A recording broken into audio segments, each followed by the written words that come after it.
Good evening, everyone. Good evening, Sedona. Welcome to the Mary D. Fisher Theater, and welcome to our friends. Everybody turn here and wave to the camera. Say hello to the Alice Gill Sheldon people over in the Overflow Theater. Hello and welcome. And welcome to all of you who are joining us on the live stream. We're excited to have you all here for the very first ever in Sedona's history mayoral debate. Give it up for all of you for being here.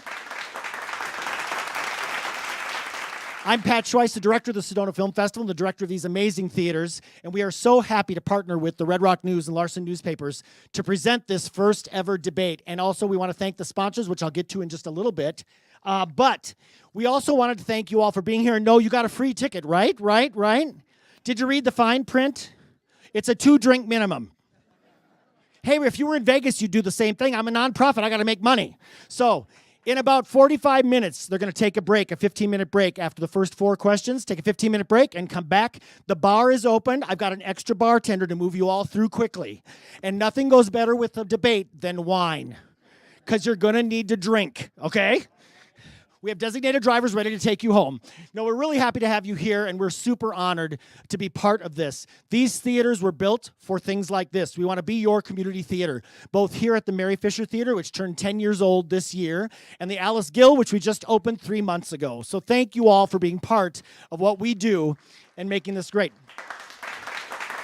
Any of you who know me know that I won't miss an opportunity to promote ourselves.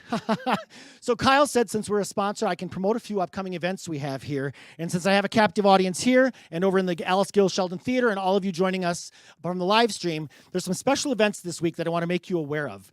First of all, if any of you are Billy Joel fans, we had the Billy Joel concert from 1990 in Yankee Stadium in here in the theater last night. It rocked the place. It was amazing. And we have one more screening of it Sunday afternoon at 4 o'clock. So if you can come over, it's absolutely phenomenal. We Zoomed with Billy Joel's 30-year band member, Crystal, who plays all sorts of instruments. We Zoomed with her last night after the show. She allowed us to record it, so we'll play that back again after Sunday's show. So if you're a Billy Joel fan, come and rock the house on Sunday afternoon, and we'll add on that tacked on Q&A. Then next week, we have a couple of very, very special events that we hope you'll join us for.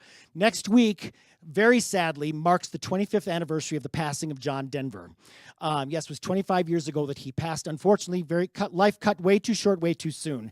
And we are honoring him on 2 different events. So Tuesday night, we are having Jim Curry and the band perform. We're taking our show over to Clarkdale to the Chuck Mabry Pavilion at Yavapai College, a nice outdoor covered concert with Jim Curry's tribute to the music of John Denver. Jim is the only tribute band in the world that's sanctioned by the Denver family to perform John's music. And it's going to be a really wonderful evening. It's a barbecue out under the stars and a wonderful outdoor concert. You are covered. It's perfect in case it rains a little bit. And I'm very, very happy to say that it is being co-sponsored by Northern Arizona Healthcare. Give it up for Larry. Larry Kushner, thank you very, very much. Northern Arizona Healthcare is co-sponsoring that with us. So come and join us. And then the next day, October 12th, which is the actual anniversary of his passing, we are bringing back a festival favorite here in the theater at 4 o'clock and 7 o'clock. Great Voices Sing John Denver.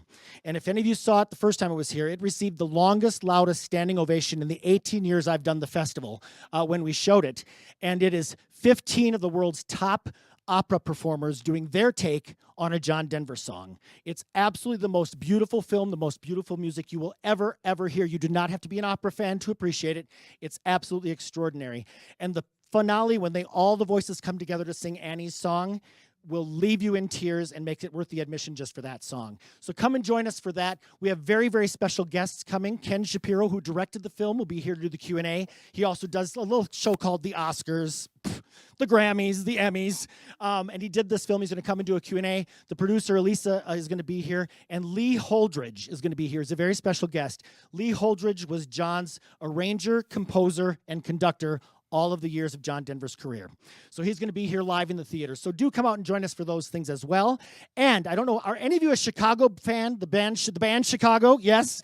Remember in 2016, we had 2 sold-out shows at the Performing Arts Center of Chicago.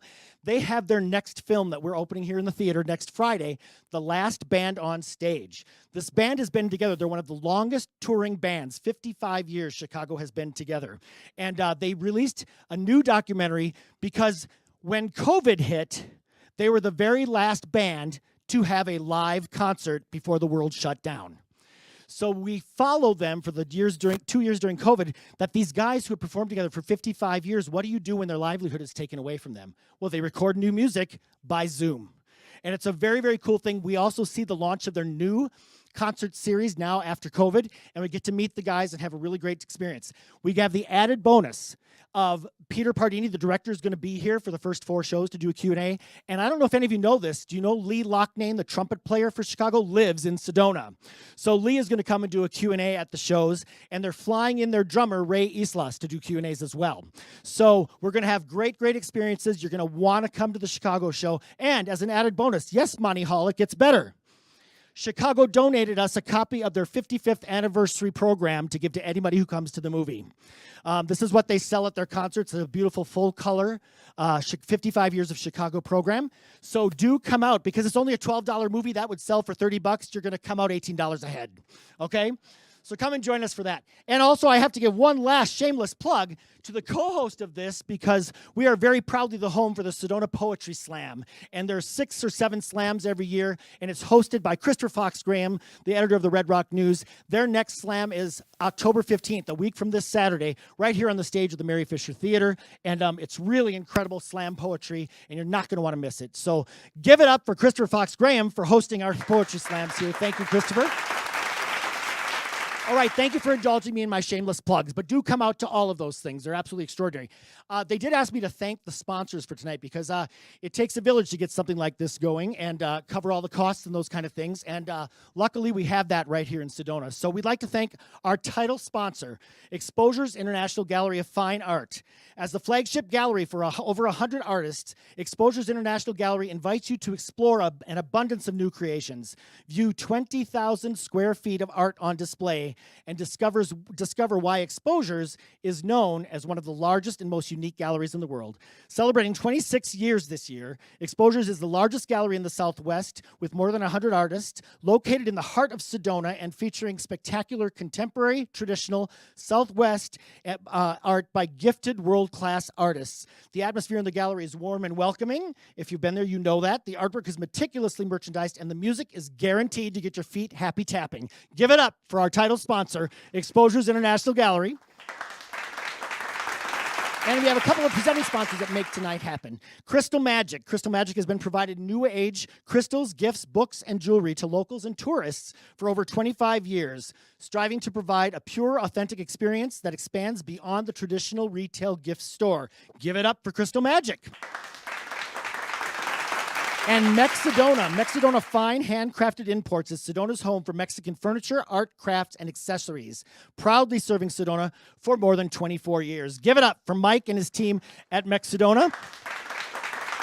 And of course, making all the magic happen, especially to all of you joining us on the live stream and over in the Alice Gill Sheldon Theater, is the team from Sedona Media Services, Ron and Angelo. Ron Melman, Angelo Lamarco. They're right in the back of the room. They're making all the magic happen with the technical stuff.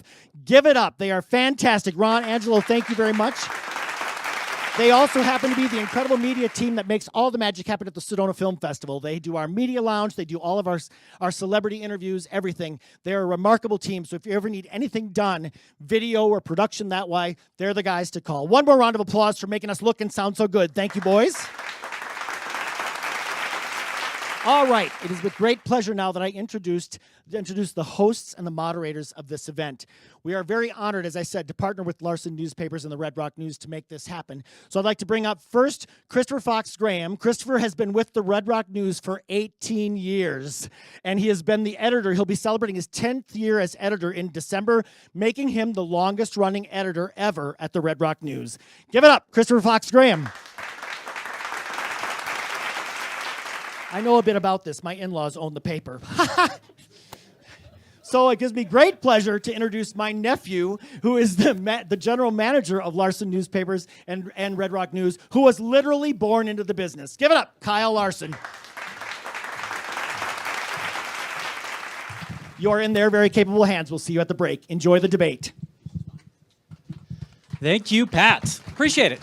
Welcome, everybody. I'm going to keep it brief. We're trying to keep a schedule here, get you guys to the main show with our candidates here. But we're going to go ahead and get a couple house rules out of the way. Fox is going to handle some of that. I just want to welcome everybody. I am Kyle Larson. If you guys don't know me, I think looking around, everybody knows me. Keep this brief. So we have our questions, I hope. We'll find out. Uh-oh. Oh, no, they're there. That's about right. I'm not surprised. So I'll go ahead and pass this off to Christopher Fox Graham. We're going to just do a brief introduction for everybody. The candidates are going to have a 2-minute introduction each, and then we'll go ahead and get right into the debate questions. Fox. Howdy. I'm used to saying welcome to Sedona Poetry Slam, but welcome to the Larson Newspaper's Sedona Mayoral debate. The way this works is we'll be asking questions of both the candidates. You don't need to worry about this, but we do have a schedule here. We'll be asking the questions. We'll be asking the candidates questions. We did a draw out here earlier in the lobby. So the candidates will be asked a question, then there'll be a response, and then a rebuttal, and then we'll ask a follow-up question, and then a response, and then a rebuttal, and then we'll flip the order and ask the other candidate a question. And we'll be going through the first round. We'll have an intermission of about 14, 15 minutes, and then we'll come back for the second round, do the same thing. You can go ahead and take photos if you want. Please turn your phones on mute or silent so they don't go off during the show. Please keep your applause and cheers to a minimum at all costs. Every time you're clapping or applauding for your candidate, it takes time away from them. They don't get extra time because you applaud. So try to keep the focus on the candidates. They'll answer the questions, and we hope to have a good show. So, anything else? All right, let's do it. All right, first up, we will have the mayoral candidate, Samira Armstrong. Come on out. You can cheer now if you'd like. Yeah. And Vice Mayor Scott Jablow. Come on out.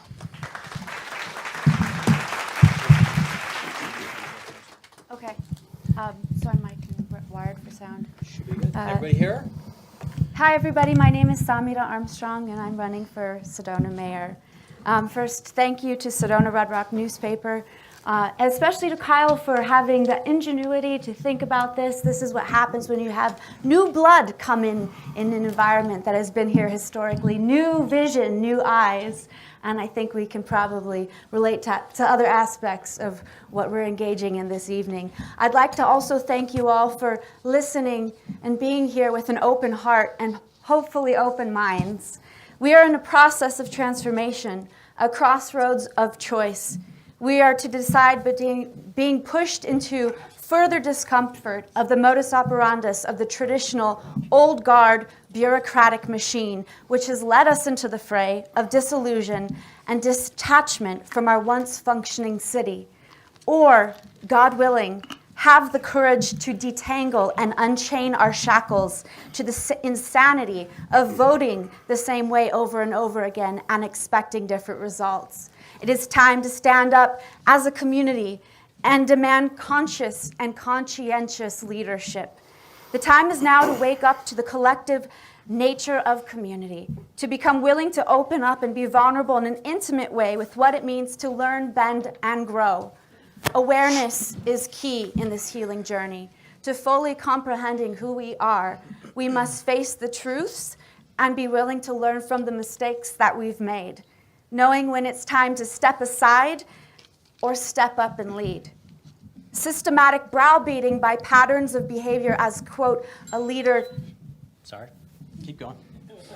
As, quote, a leader or as vice mayor who has voted with the mayor out of professional courtesy, all the while wasting the time of the community while giving out your home phone number to keep residents hostage for hours, being yelled at by them, and lamenting about how you understand their plight, and yet voting to sustain the programs of council who has little to no diversity of consciousness, indicates where your true beliefs lie.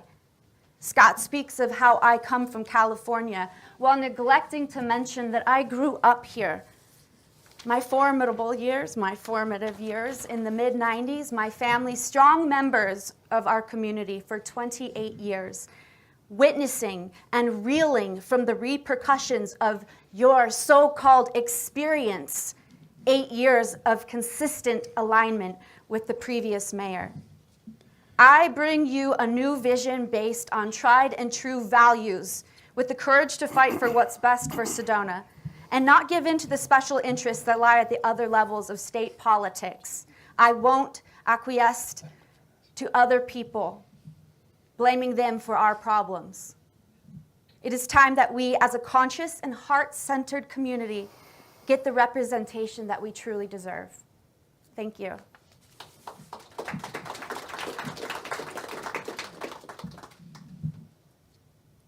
Okay. Oh, I didn't know. Vice when Mayor, you go wanted- ahead. Okay. Good morning, Sedona. My name is Scott Giablo, and I'm running to be your next mayor. I have been a public servant my entire adult life. I was a law enforcement officer for 31 years, a city councilor for the past 8, and I've been your vice mayor for the last 2. My opponent thinks nothing in Sedona is going right. I'm going to tell you what is going right. I'm dedicated to this city, and so dedicated that in 2021, I spent over 800 hours working on city business, between meetings and talking with people. And doing that all for you, and I've loved every minute of it. We communicate. We hold public meetings. I even post, as Ms. Armstrong said, my home phone number, where I actually talk and communicate with people, of everyone who calls me. And I do that, I get calls 7 days a week. You said you wanted amazing projects at Posse Grounds Park. I supported the pavilion, a bike skills park, expanding the dog park, 8 pickleball courts. They're in the works, and a new design overall for Posse Grounds. I heard your pleas to do something about traffic.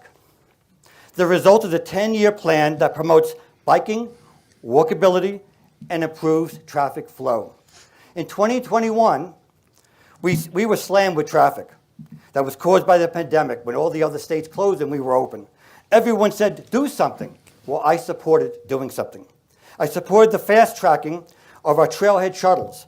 It's only been in use for about 120 days, and so far we've had 143,000 people use our shuttles.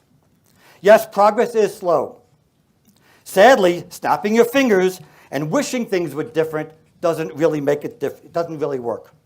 But putting my shoulder to the grindstone does. The truth is, our problems can be very complex. And progress in any city government is very challenging. Our state legislators forced vacation rentals upon us and then took away any local control. So I supported the hiring of a lobbyist to help us, and I traveled to our state capitol to speak for you, have your voice down to our state capitol and our state legislators to return local control and self-governing. I'm proud of the progress we made. If you want to elect a mayor who knows the issues and understands how to fix them, I hope you'll vote for me.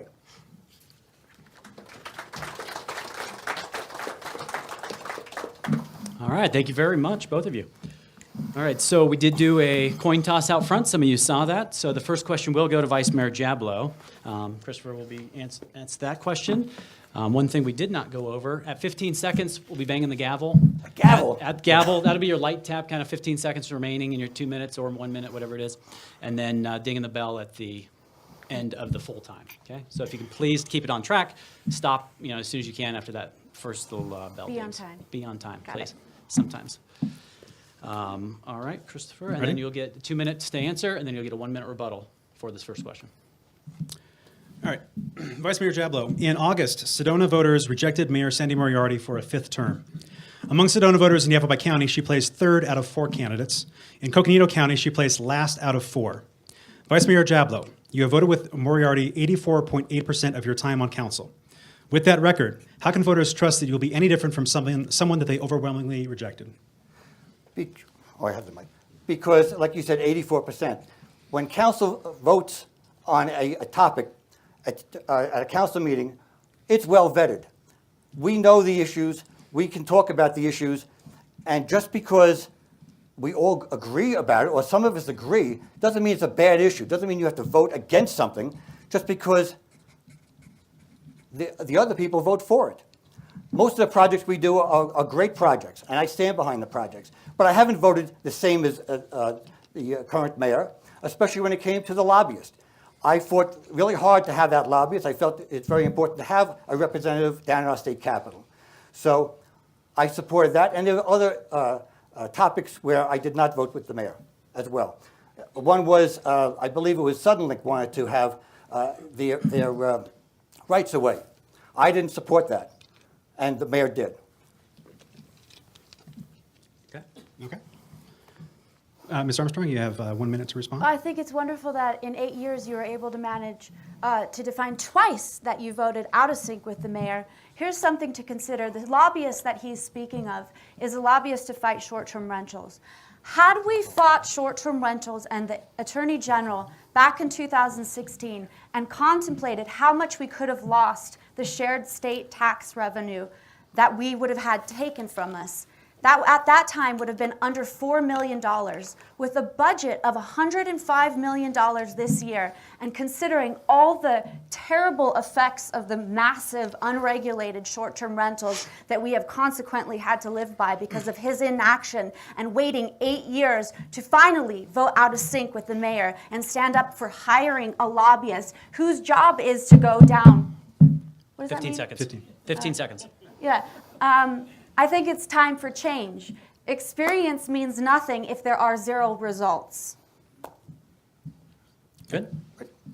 As a follow-up, Vice Mayor Jablow, voters also rejected another councilman who had been on council for 4 years. That being the issue, the question I asked was, how can voters trust that you'll be different from the current mayor who was voted out of office? The question was not about the voting in the same record. The question was, how will you be different from someone that they rejected? Well, while they rejected her, they did support me. I did come out #1 in the primary election. And I do things differently. Like I said prior, I reach out to the public here. I have always reached out to the public here. You will see me all around town talking to people. I believe in outreach. I believe in communicating with people. I always have, and I always will. That's something I believe is different. You know, going down to the state capitol twice to speak against the short-term rentals. I didn't see Miss Armstrong going down once. I didn't see Miss Armstrong going in and standing up at all for our community. But yet I went down and spoke twice at a subcommittee hearing. But Miss Armstrong wasn't here to do that. Ms. Armstrong, you have 1 minute to respond. I have a minute? Yes. I don't think I'll need that long. I've only started running since March. And in fact, in terms of speaking up for the community, that's exactly what I've been doing in the last 6 months. I was asked by my community to stand up and run for office because of the absolute disregard for the nature of how the city has been run. They were appalled by how things are going, so much so that they considered a newbie from California with an actor's credit as potentially being the new mayor. So. Okay. All right. Moving on. Second question. This one will be to you, Ms. Armstrong. You'll have 2 minutes to respond. Vice Mayor Jablow, you have 1 minute to rebut. Ms. Armstrong, your opponent and those who endorse him argue you are inexperienced. One endorsement on Jablow's website states, you need to understand financial statements, strategic thinking, public engagement, and collaboration. This takes time and dedication, of course. Scott has done his preparation for the mayor's seat. His opponent has not. How do you respond? This goes back to a tagline that I'm going to use consistently.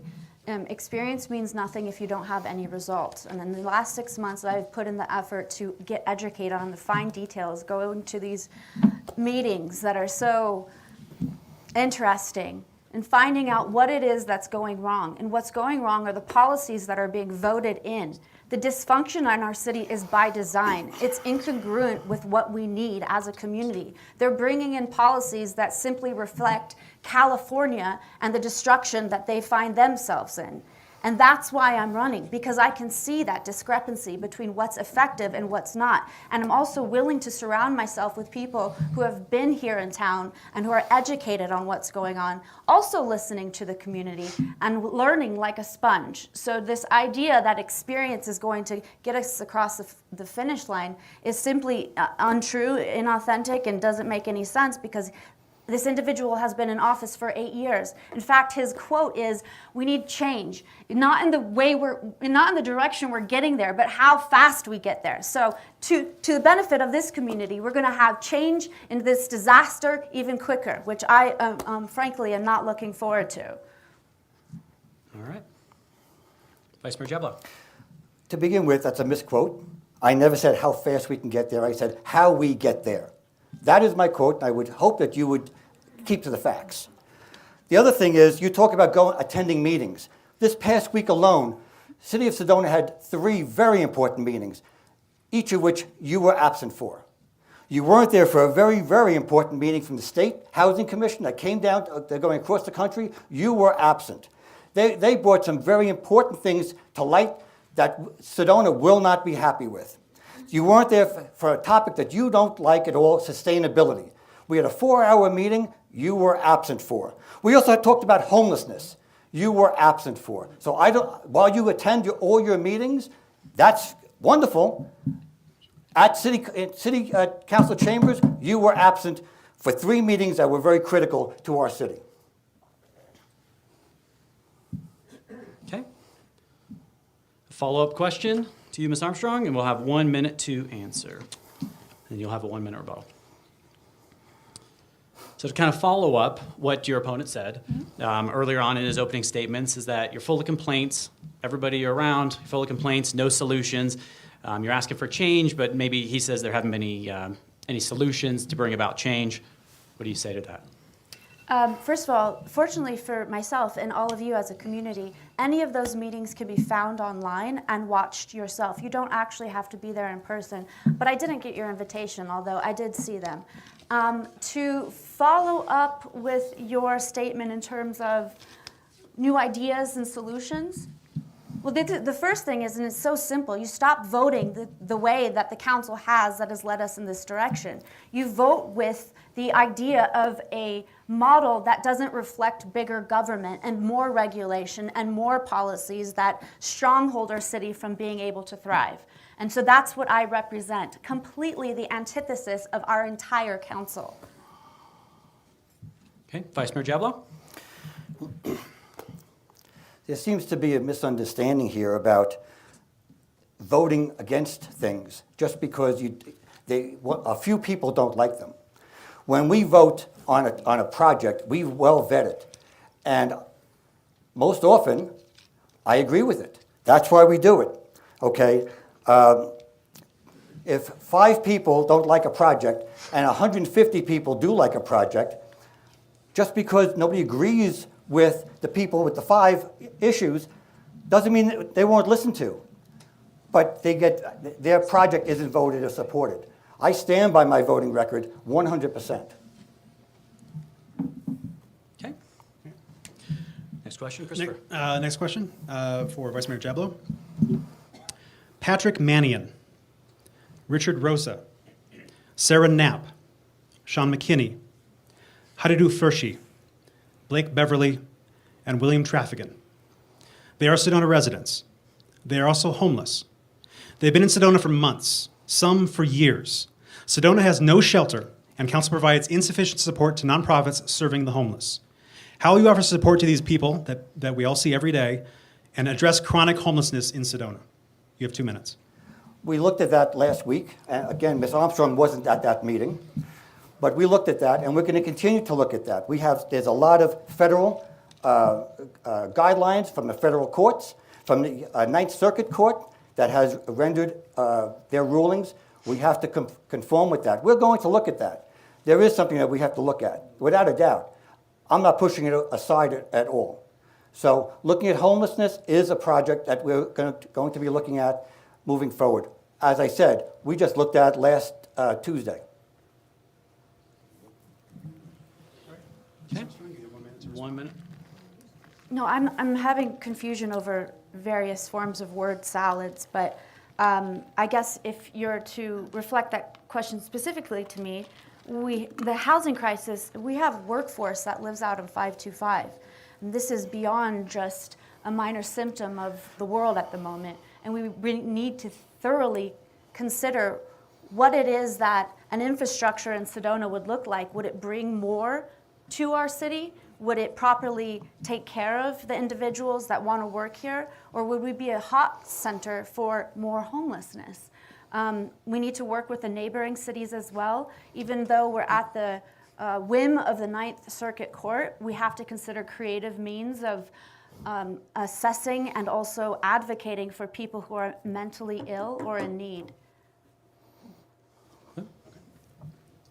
Follow-up, Vice Mayor Diablo?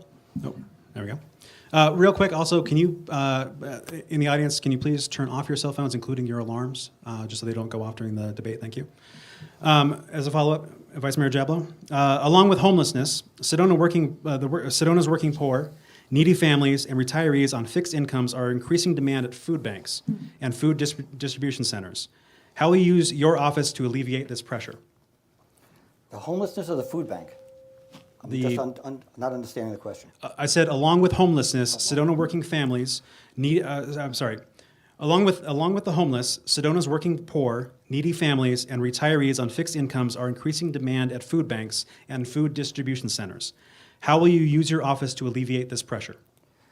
We have helped through our small grants process, the food bank and other organizations to help them, give them money as requested. They can apply for grants each year. But as far as the homelessness, the working homeless, that's something that the city has been working on. We need to not have people living in 525. We need not to have them living in their cars. We need to have people living in a home. The city of Sedona has 2 projects for workforce housing that are moving forward. One is behind Walgreens on Sunset Lofts, and one is right next door to City Hall. The Sunset Lofts will have 46 units. One next to City Hall will be 22 units. And it will be exclusively for working people here in the city. You have to work at least 30 hours a week, be able to prove that and be documented with a 1099 to show that you do work in our city. And then as a unit comes up and is available, you're given the opportunity to live there. Ms. Armstrong, you have 1 minute to respond. So the food bank is severely underappreciated and also serviced. The city recently gave a grant for $8,000, and then Scott said that they're doing fine, so they've been receiving even less money in terms of donations and really are suffering. So if you have the opportunity afterwards to consider donating, that's something that would be greatly appreciated from them. In terms of workforce housing, I am completely against bringing HUD, Housing and Urban Development, into our city and changing the structure and the ethos of our community by altering the landscape in a manufactured way that will ultimately leave us in more damage down the road. So in terms of quote-unquote affordable or workforce, I don't think that all the ideas are thought through in how we came to this understanding that's something we should just erect in the middle of our city. More time to answer questions. This is the format. If you don't like it, you can leave. Thank you, sir. Both candidates have agreed to the format. Sir, if you don't like it, you can leave. All right, Ms. Armstrong, this question will be for you. You'll have 2 minutes to respond. Vice Mayor Diablo, you have 1 minute to rebut.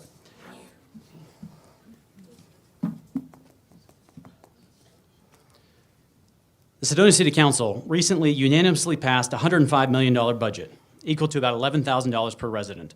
There are 20 cities in Arizona with a population between 5,000 and 15,000, with an average spending of roughly $5,000 per resident. Sedona is 2.2 times this average. With Sedona's population declining and facing a recession, is this budget justifiable, A, and or sustainable, B, going forward? So our budget increased by 47% this year, and 161%, I believe it is, for capital improvements. This is not the time to anticipate more visitors coming in. We can all see the writing on the wall. And in that budget reflects more sidewalks and hardscape, landscape, parking lots, an $18 million parking lot structure that we have in Uptown. We have all these other issues that have already been addressed, housing issues and food issues, food insecurity. We have policies in place that are, again, so incongruent with the needs of our community and spending occurring that is completely out of sync with reality. I don't think anyone here thinks it's a good idea to increase our city budget by 47%, except for the individuals who are on council and perhaps in city management coming up with those numbers. Okay. If you'd like, you still have 1 more minute. I'll pass. Okay. Vice Mayor Jablow, 1 minute rebuttal. Thank you. I don't know where Ms. Armstrong feels that any of that budget is to bring more tourists here. We're not bringing more tourists here. She mentioned bringing more tourists. But the capital projects are very important. We can't spend any money for special projects like transportation and housing unless it's in our budget. Otherwise, we're not allowed to spend that money. Do we need workforce housing? You bet. Ms. Armstrong doesn't seem to feel that what we're doing is a good project. She seems to feel, I've heard her say publicly, that we should have her housing 30 miles away. That doesn't do much for us.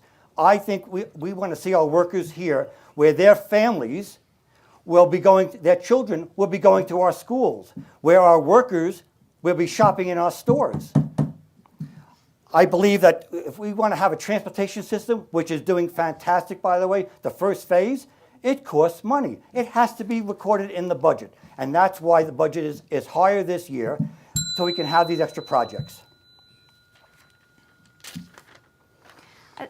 A 500,000 sidewalk to nowhere. Do I get 30 seconds? No. No, follow-up the follow-up question would be to you. All right.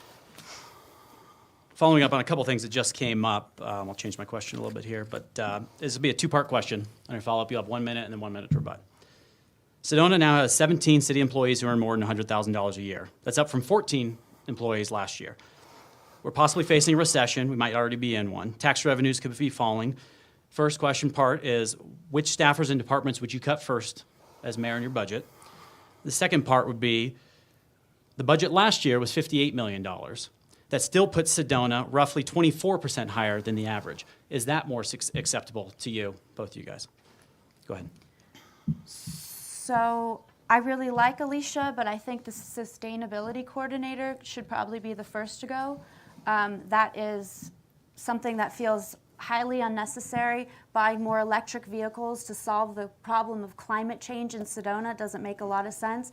I will say she is one of my favorite people in the city management, and so that would be unfortunate, but we need to cut the spare somewhere. We need to focus on our real needs and issues. What was the second part of the question? Second part was Sedona was last year's budget without all the CapEx projects that are in this year. You would have, let me pause that. Well, you so would, there's you would cost- have there's 23% inflation. higher than last year. There's than inflation, the of standard course. city, We sorry. have more issues. If the money was being allocated to things that actually mattered, we hear this so often in the community. Well, you should be grateful for tourism, which of course we are, because it pays for your life. Well, it doesn't really. The money isn't exactly allocated to things that actually benefit the community. If it was directed towards community interests like a robust Parks and Rec Center, not just, and I play pickleball, I challenge this individual to a match. I don't think he actually plays. I am all for pickleball, but we also need more opportunities for our children at the Parks and Rec. Okay. Okay, first Vice part Mayor was- Jablow? First part was the employee. Sure, the first part, if we're facing a recession, you need to make some cuts. Which staff or departments do you start with? Second part was, is 23% higher than the average Sedona city of this size more sustainable or justifiable to you? Okay, let's ahead. start with the cutting employees. When we had a recession years ago, we never even touched our reserves. We were able to cut services that were recommended by the city management. The city manager and her staff will make recommendations to the council. This is a city manager form of government. The council makes the ultimate decision, but we take recommendations from the city manager as far as staff, because we don't engage with the staff. We don't know who is more, does more, does less. We don't engage with our staff. We're not supposed to. We're only supposed to engage with 3 employees on city staff. So the city manager would make that recommendation, not I. As far as the second phase was 15 what? seconds. Sedona's 23% higher. Yeah. Using last year's number with no budgeting this year, it's 23% higher still than the average city of this size. We found that in order to keep these employees, because we're losing employees to all cities across the state, we have to pay a living wage. We have to pay and provide services to our community. So we need the employees. In order to have the employees, we have to pay them a good salary to stay. Okay. All right, and this will be the last question before the intermission. Vice Mayor Jablow's question is to you. The Sedona shuttle was implemented to take tourists from parking lots to 4 trailheads. According to the Sedona Chamber of Commerce, tourism will drop this year and be below 2019 numbers and the pre-pandemic levels through at least the early part of 2024. Ridership is already down 50% since the opening day.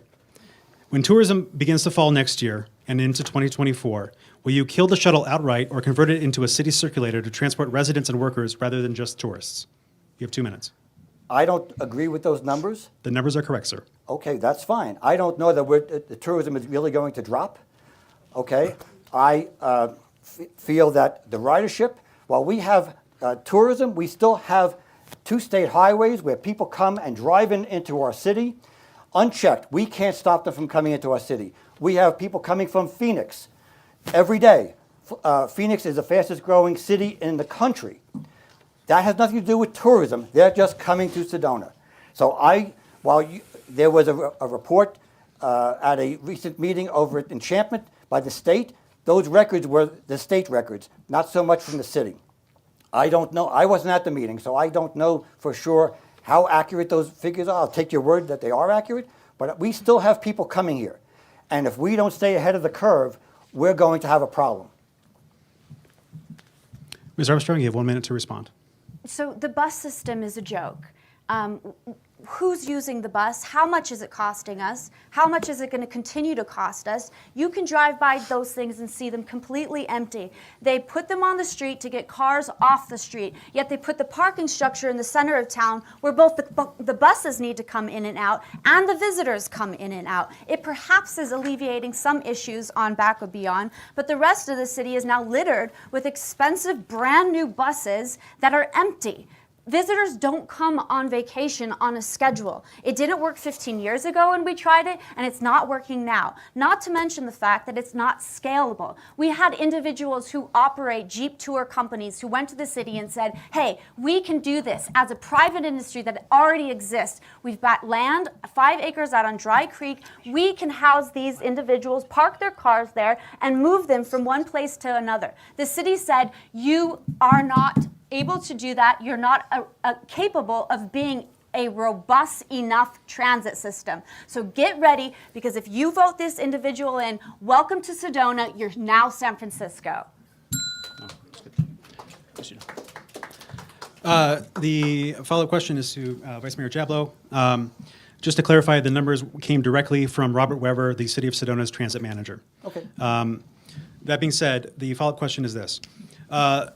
Due to the shuttle, Council is considering closing the taxpayer-funded, publicly owned Back of Beyond Road and building a taxpayer-funded gate to prevent Sedona residents and the public at large from accessing the public trailhead and, by extension, our public lands. Poor neighborhoods do not get gates. How will you prevent this special treatment for wealthy property owners? You have 1 minute to respond. That hasn't come before council, so I haven't had the opportunity to vet the project at all. That's first off. So I'd like to address Ms. Armstrong's comments about the bus system. No one drives our buses. No one's riding our bus. 143,000 people in 120 days. I don't see how anyone could say that that's no one riding our bus system. It is, while it's not perfectly successful, it's far better than we ever anticipated it would ever be. There are changes that are going to be made. 120 days, it's not even working a full year. There will be changes to our bus system as we move forward. It's a new project, all right? When we were stuck with the pandemic traffic, everybody said, do something. We provided that shuttle service for our residents to use, and they are using it. 143,000 is not nothing. Done? Ms. Armstrong, you have 1 minute to respond. I just want to point out 2 things. When you say vet the project, do you mean go to the city manager and ask for her opinion and do exactly like she says? Or are you actually going to consider the possible consequences of that potential project? Just something to consider. Following that, tourism is already down. It's been the consequence of his voting to micromanage the chamber, among other things, and not have thoughtful marketing for Sedona. In his words, he said that because we have no marketing, the ATV companies have filled that void, and now we have a different market here in Sedona. So these are the consequences of not thinking things through and not being creative, and conscious when voting on policies in Sedona City Council. Good. All right. Okay, we are going to take a 14-minute intermission. I know it's unusually specific, but we map this out by the minute. Go ahead and get some concessions, go to the restrooms. Yeah, you can buy beer and wine up front, so please do that. Support the Sedona International Film Festival. My clock currently says it is 6:48, so we'll return at 6:49. So we will return at 7:03. All right, thanks for coming back. Everybody ready? All right. Candidates, you ready? Yeah. Cool. All right, because we ended with Vice Mayor Jablow, the first question will be to Ms. Armstrong. Ms. Armstrong, we know that affordable housing is an issue in Sedona. Yes. Both of you and your opponent have offered up possible options for affordable housing, but appear to have starkly different strategies and ideas. Explain your top option or options to fix our housing issues and why it is better than your opponent's options. Yes, this is something that I'm very passionate about. I am completely against big government coming into cities and taking over, and that's what my opponent is for. He wants to bring in HUD, housing and urban development, to offset the costs of what is already an unaffordable location as Sedona is, based on its beauty and other various reasons. But what we need to do is walk back the ridiculous policies that make it impossible to build in an already expensive climate. So one of the things that they have voted in just a few years ago is the International Code Council's international building codes. That means that every new build of a home requires you to build an enclosed garage. No longer is it just a carport. It's required to have an electric vehicle outlet, even if you don't have an electric vehicle, and solar power wiring, even if you don't plan on having solar power, just in case you decide to sell your house and the next person wants it. These are the type of codes and policies in place that make it impossible to build affordably in an already expensive market. Now, another thing that they have in place is the inability to have long-term structures of ADUs facilitating a long resident, meaning right now you can't have over 220 volt electricity, you don't have a stove in it, so if they've got these programs in place, they're now going to pay short-term rental owners to turn long-term. So they come up with these sort of kooky creative ideas and ways to spend money, and yet it's not actually creating a solution. Consider this matching program that they have, that they're going to give up to $25,000 for any 10,000 that you have. They'll match you 2.5%. Imagine giving that to a resident who owns a home and advocating for them to build an ADU in the back, a smaller unit that actually is considered affordable because of the nature of the land already existing and the space of the ADU itself. Vice Mayor Jablow, you have 1 minute to respond. I still haven't heard any options from Ms. Armstrong of where she wants to build, how she wants to build, any type at all. So I think she just missed that. ADUs is a great topic here. If anybody remembers ADUs, we were very concerned when the short-term rentals came to be. Anybody here like short-term rentals? ADUs could very quickly have been turned into short-term rentals. We eliminated them. We're going to be bringing them back. We're going to be having a public meeting to discuss ADUs and what we could do and if things have changed. But if we would have left ADUs as they were, we knew from property owners who were going to turn them into more short-term rentals. And that is a problem for me and for others. If it's more controlled, I think if the people want to have an ADU and want to rent it to a long-term resident or an employee of anywhere in the city, I think that's great. Building codes. Oh my God, you talk about building codes. Building codes keep people from having fires in their house. Building code is for a garage. I think it's a good idea to have a house pre-wired for solar in case they want the solar. It saves them some money to have it on the installation. All right, as a follow-up, Ms. Armstrong, Vice Mayor Jablow actually beat me to the question. In your view, what areas or neighborhoods are most ideal locations for the city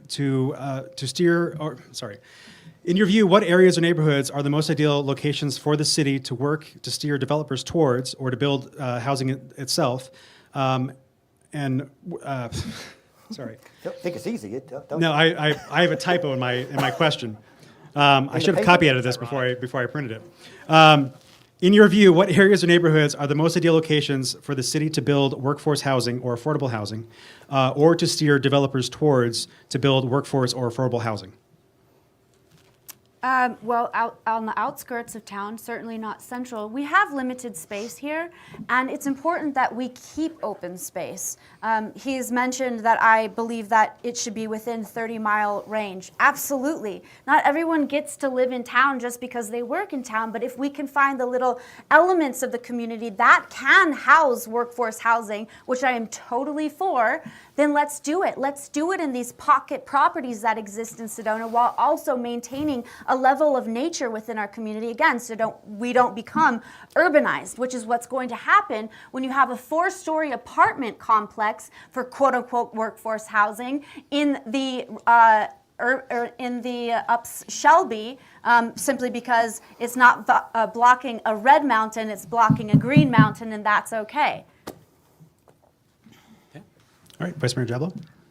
I don't believe that we should be pushing our workforce, anybody, to the outskirts of town 30 miles away.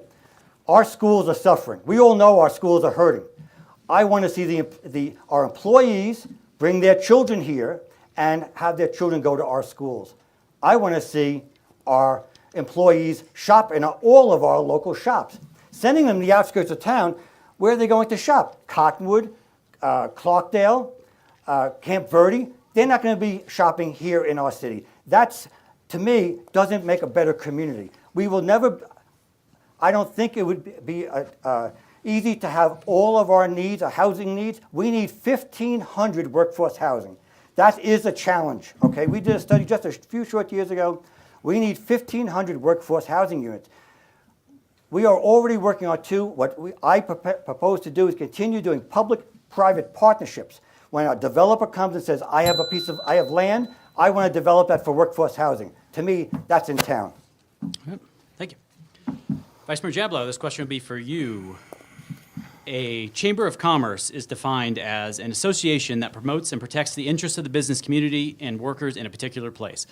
Currently, the city of Sedona is paying the Sedona Chamber of Commerce roughly $1.5 million for projects mostly unrelated to promoting and protecting businesses in Sedona. What's your position on the role of the chamber in relation to the city? That's a really great question. The Chamber of Commerce represents the businesses. We pay the Chamber of Commerce to act and do projects for us that we can't do ourselves. I support the visitor center. That is a fantastic resource for us where we can have tourists go to the visitor center and learn where to go, where not to go, and most important, how to behave in our city. The visitor center is critical. We use the Chamber of Commerce, we pay them to market the shuttlehead bus system. We don't have the resources to do that. The Chamber does, and they do it quite well. We stopped the marketing of residents, of tourists here because the residents said, stop marketing for tourism. Every door I knocked on, hundreds of doors I knocked on, the first things out of people's mouths when I got them to open the door was, please stop marketing. Well, we did. Well, be careful what we wish for because Labor Day, we still had traffic here. Our restaurants are doing poorly because there are no tourists here. So I understand that, and that's something we're going to be looking at. We're going to be looking at the chamber contract moving forward, but it's something that has to be worked at. We need metrics from the chamber to show what they do and the true results. I don't think there's any business owner here that would want to hire a company and not have proof of showing what they've done. Okay. 1 minute to rebut. Are you a leader or a follower? Because you listened to the community and you thought, wow, the best thing to do is acquiesce to these people and do nothing, shut it off entirely, no consideration for balance for the businesses that actually employ the people in town. Just turn it all off. I was actually at the council meeting when you tried and attempted to micromanage the chamber as if you knew anything whatsoever about visitorship and tourism. That is something that you have no scope of, clearly, because now the business businesses are experiencing the downfall of your choices. This is something that we need finesse on. And again, to your point, now without the marketing, ATV companies are marketing for us. We need thoughtful consideration on how to bring the appropriate people in, and not just a high upper echelon, as you have said in the after press meeting, of individuals. A diversity of scope of people to come here and volunteer with the Sedona Greenhouse Project, or volunteer with taking care of our land outside that you have allowed now to be stompled over by the ATV industry.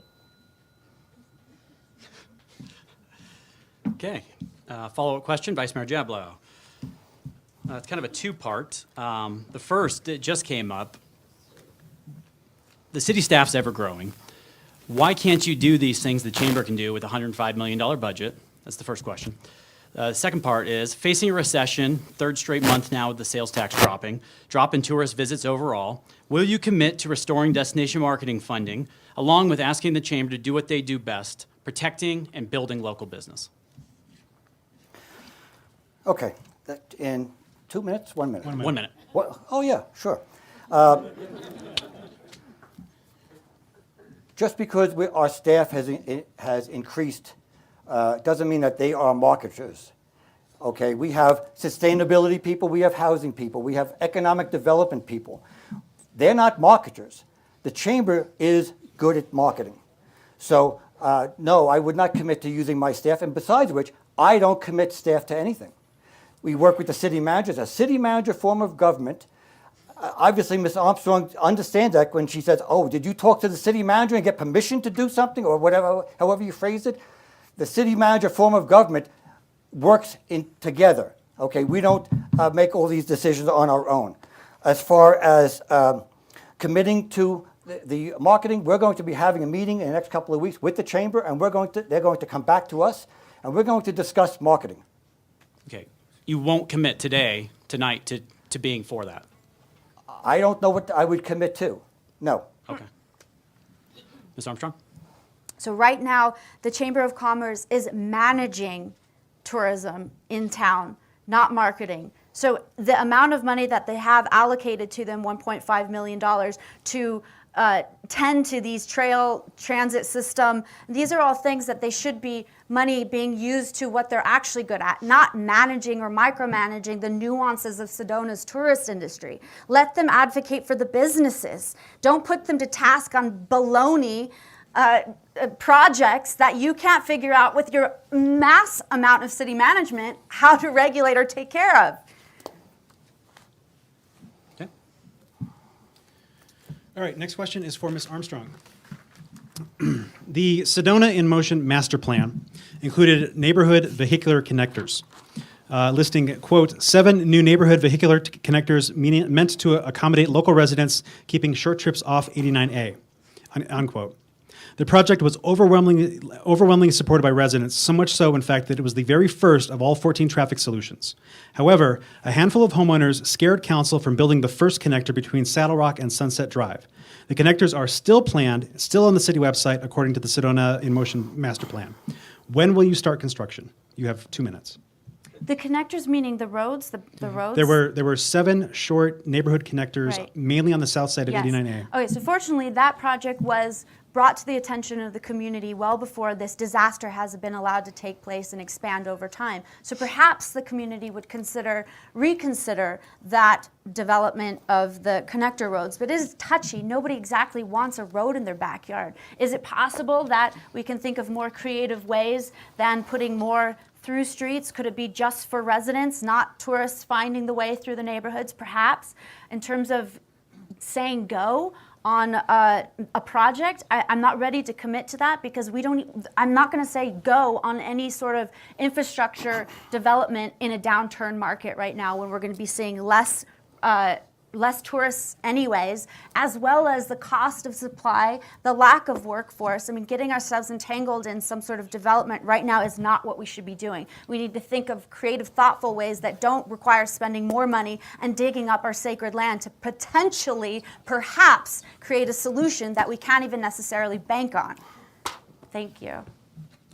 Vice Mayor Jablow, you have 1 minute. Fox, that was a really good question. At the time, I believe it was more than one neighborhood did not want the connection. But what we've done, we're going to be looking at that again because I'm very concerned about emergency evacuation, fire evacuation, flood evacuation. Some of these neighborhoods, if we had a connection, even with a chain across, so the neighbors can get out. Brewer Road is a problem for me as far as emergency evacuation. Uptown was a problem for me. I listened to the residents who contacted me, city staff. We are now working on a full emergency evacuation plan that we would control. It would be different than what the counties are doing because they actually handle the emergency evacuation, but we want the residents to know. We want you as residents to know which way you may go, which is the best mode of access. We talk about the connection. Well, Forest Road Extension is a prime example of wanting to do just that, to be able to allow the residents in Uptown another means of egress in case of an emergency. All right, Ms. Armstrong, as a follow-up, part of the reason that the plan was nixed was a direction to city staff. That being the issue. The Sedona City Council has transitioned from doing voice votes for many of its decisions and instead giving direction to city staff for recommendations, which are then discussed at work sessions and then approved as consent agenda items. This subverts the public process and lets council members avoid taking a vote directly on the record. How will you remedy this process to make council members accountable for their votes? So there's a system down at the Capitol called the RTS system. It's the request to speak system. Any resident of Arizona can sign up a certified account that is registered to your address so that anytime legislatures go to vote on any bill, you as a resident of Arizona can vote your wish. Not that it will necessarily change the vote, but it'll certainly inform the legislators of what their constituents want or do not want. This is a system that's simple software. When they vote on things, you see it right in front of you. That's the sort of transparency and accountability that we need within our council to see if we want these people back in office time and time again. That is one remedy that I seriously think we need to consider implementing as soon as possible. Thank you.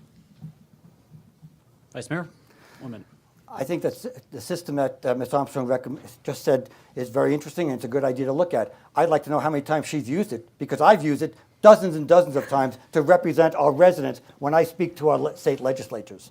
So that being said, the consent agenda is something that I want to look at, and what we want to do is all the items on the consent agenda are all public, okay?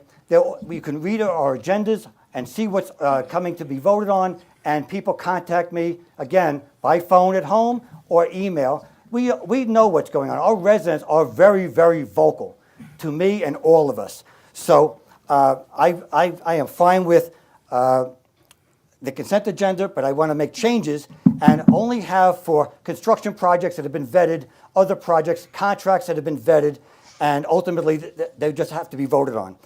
As far as how I vote, well, Fox over here knows exactly how I voted because he told me before. You know how I vote. Okay, That's not thank a you. secret. Somehow with our break, we messed up the order a little bit. Oh, no. It's going to be back to Ms. Armstrong. That way it'll be 4 and 4. No, this one should be Scott. No, that'd be his 5th. We should be ending with her because he started. Yeah, the intermission messed us up. Apologize for that. Shifting gears a little bit here. So, Ms. Armstrong, it'll be 2 minutes to you after the question. Given emergency powers by council, the previous mayor shut down bars, restaurants, and many businesses on March 18th, 2020, without any warning, putting an estimated 6,000 workers immediately out of work, including many who had to pawn or sell their items just to make rent or buy food, and the city offered no support whatsoever. If another wave, pandemic, COVID, et cetera, hits, how will you protect these workers if given such powers? 2 minutes. Well, first, I would believe that they could make the choices for themselves, as we are an independent country focused on freedoms, personal perseverance, and the consideration that I would have while as a mayor would be certainly to reflect the interests of the community's safety, but more than that, their best interests they only would know themselves. I would never have the audacity to consider telling someone else what to do with their life based on a whim of the national infrastructure that was set up at the time to confuse the heck out of us and turned out to be perhaps inaccurate, as they are now saying. So this is something I seriously consider. It's every individual for themselves to make the choices, and their freedoms depend on that constitutional right. I'm very strongly opposed to one individual dictating over an entire city.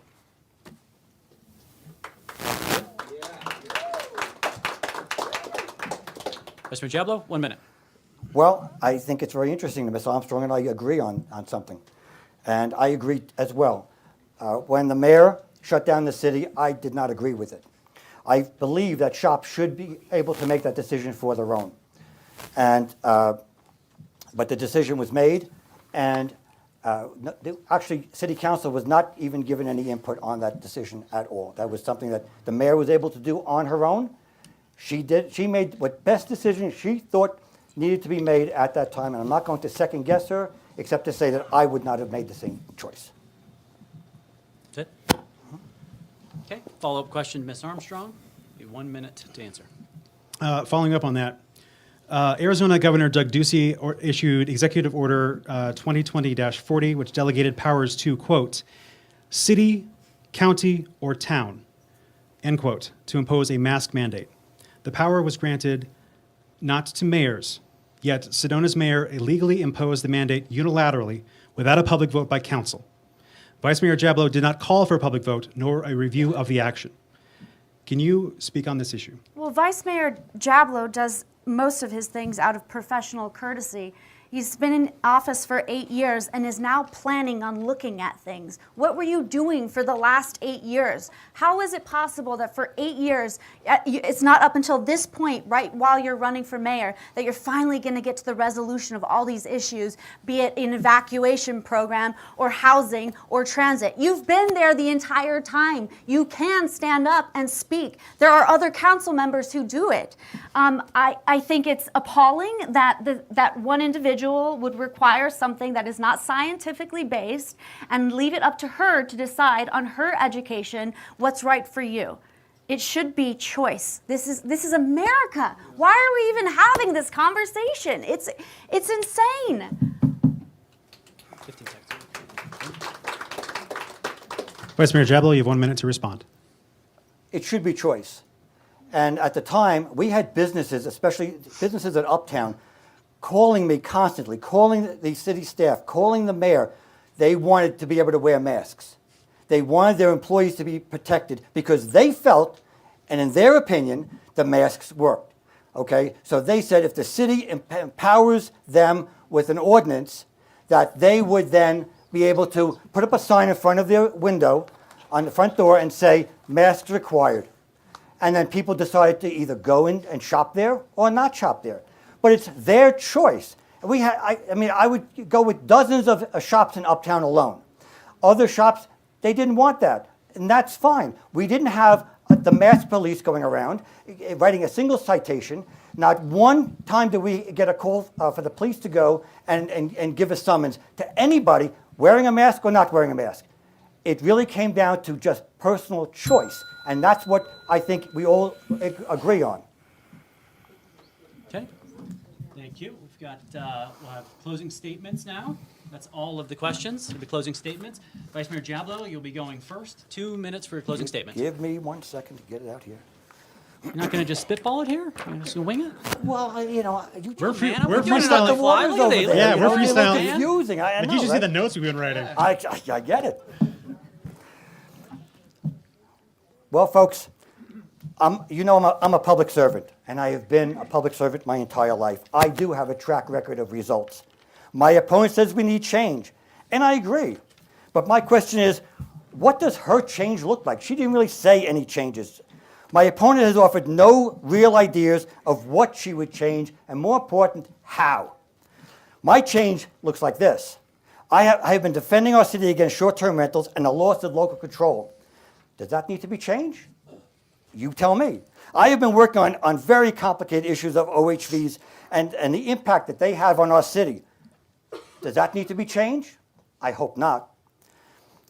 I have the knowledge, experience, and work on how to work with Northern Arizona Healthcare, which I didn't even get to cover today, to convince them to provide better medical coverage for the Verde Valley and Sedona residents. And we all know that's a big problem, and I'm working on that. I have been studying, researching, and speaking with our community, all to find consensus. Do you really want that to change? You tell me. As your mayor, I have supported real relief for our workforce housing and what I spoke about before, the 46 units at Sunset Lofts and the 22 units next to City Hall. My opponent offers change, and housing units may be outside the city limits. My change includes our housing plans that will have local employees shopping in our shops, going and being educated in our schools. They're hurting for students because their students have been evicted to short-term rentals. Okay? This all takes a lot of hard work, experience, knowledge, and the love of this community. With all the time I spend talking to this community, I think I've shown you I have a love for this community, and I hope that you'll vote for me on November 8th. Thank you very much for coming today. Ms. Armstrong, you have 2 minutes. It's this individual's policy and lack of backbone that has led us into the issues that we face. If you are working on / fighting for change, I'd hate to see the timeline of when that will inevitably or potentially show up. We need change now. We are in a crisis state, and it's because of the policies that have been voted in place by this individual and a collective consciousness on a council that thinks and sees things the same way. It's time for creativity. It's time for consciousness. It's time to have a spine and stand up for our city, to have the wherewithal to make choices that are out of the realm of what the state is defining. Can you imagine back in 2016, had we fought the state and said, no, we don't want your state shared tax revenue. We are the jewel of Arizona. You need us more than we need you. And had we fought back then, we wouldn't have been sitting here listening to this individual for 8 years lament about how he's potentially going to finally do something once he gets into office. Wake up call. You have been in office for 8 years. It is time for change now. And come November 8th, I please, if you care about Sedona at all, if you are willing to go into a new threshold of our community, of what it could potentially be, what it could possibly look like with balance and integrity and meaningful metrics and goals that actually reflect the interests of both the residents, the community, the businesses, and the tourist industry, please consider giving me your vote November 8th for mayor. Thanks to both the candidates. Thank you very much. One more round of applause for both of our candidates. Give it up. The spirited debate. We want to thank everyone who came out to the Mary D. Fisher Theater and everyone who came out to the Alice Gill Sheldon Theater. We want to thank everyone watching online. This video will be available on our Facebook page and also on the Larson Newspapers page on link on YouTube. We'll also have a story on Wednesday's paper as a write-up. Thanks for coming out. Thanks for supporting the Sedona National Film Festival. Please remember to vote. The last day to register to vote, if you haven't already, if you're watching this, you probably are. But the last day to register to vote is next week on October 11th. Early ballots go out on October 12th, so you can vote early or you can vote on Election Day or anytime in between at any of the official registered voting stations in either Yavapai or Coconino County. Please give it up for the candidates for sitting with us for an hour and a half and answering our questions. And I want to thank my co-host, co-moderator, Kyle Larson. This was his idea, and he brought me on to be a co-moderator, and I'm very proud to do that. And I'm glad that we gave you, voters and residents, and everyone online something to watch and learn more about our candidates. So again, please vote on November 8th. He does this in the office, too. Yeah. Enjoy yourselves. Have a good evening. Go Drive spend some safe. money in town. Get some dinner or something.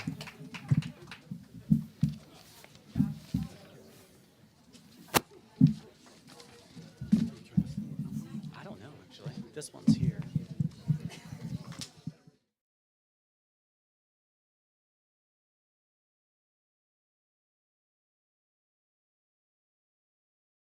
It's such a special thing when somebody creates something that didn't exist before.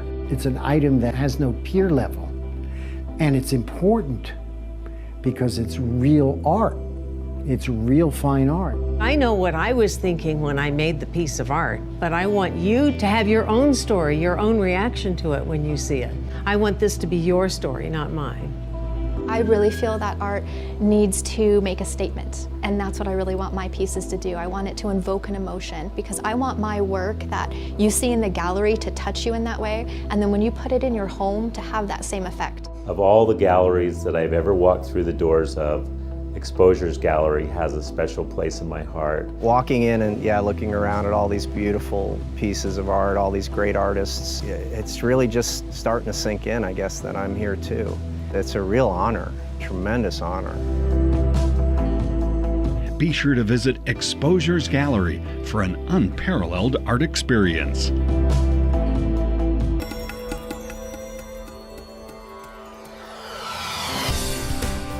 All events, seminars, workshops, meetings, and festivals can be held with physical distancing protocols. You can make your event a virtual gathering and/or a live stream supported by our well-seasoned professional team. We are based in Sedona and have produced events in all of the major venues, including Enchantment Resort, Marriott Courtyard, Mary Fisher Theater, the Sedona Performing Arts Center, the Creative Life Center, and Poco Diablo Resort.